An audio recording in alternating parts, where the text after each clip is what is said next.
Carbon capture is one of the most promising pieces of climate technology out there.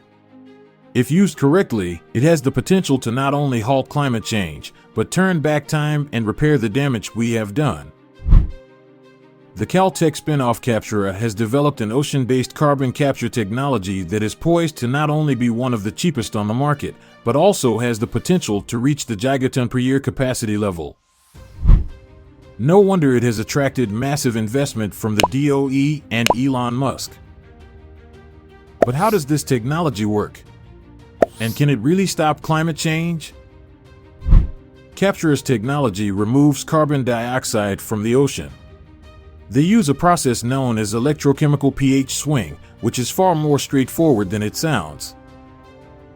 To begin with, Captura pumps water out of the ocean and into their device.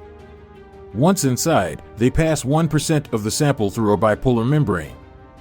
This membrane will effectively split the water molecules into hydroxyls and protons. These protons are then added back into the rest of the water.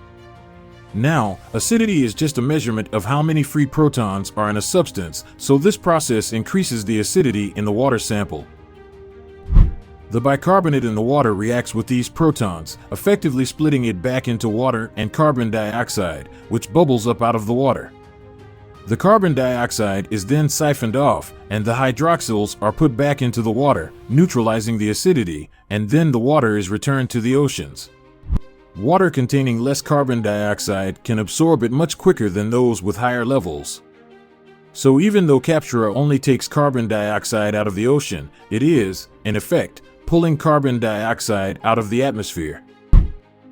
Captura is also far more energy efficient than most air-based carbon capture systems.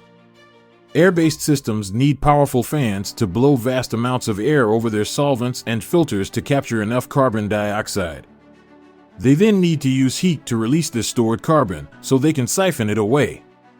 Meanwhile, Captura's pumps only have to move a comparatively small amount of water through their system, and the acidification process uses a tiny amount of energy.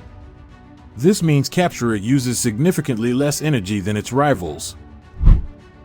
Captura produces very pure carbon dioxide, which can be easily repurposed or sequestered away. Meanwhile, most direct air capture systems have some contamination in their captured carbon dioxide. After field testing their technology, Captura predicted that they could capture and sequester carbon for less than $100 per ton, which is around 3 to 6 times less than any other carbon capture system. Captura's system uses commonly available materials, which means it can be scaled up exceptionally rapidly with no real supply chain bottlenecks. The average U.S. citizen has an annual carbon dioxide footprint of 14.24 tons, meaning it would only cost $1,424 per year to offset using Captura's technology.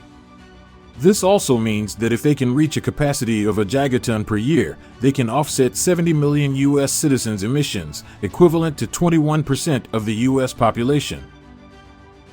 While the price is still too expensive for many people and governments to afford, Captura will likely scale its operations, making it cheaper per ton. This technology might be the difference between us missing our net zero targets and hitting them. With Captura's innovative and inexpensive technology, we might just be able to save the world. That's all for today's video. If you found this information valuable, don't forget to like and subscribe to our channel for more exciting updates. And as always, let's work together to create a sustainable future. See you next time.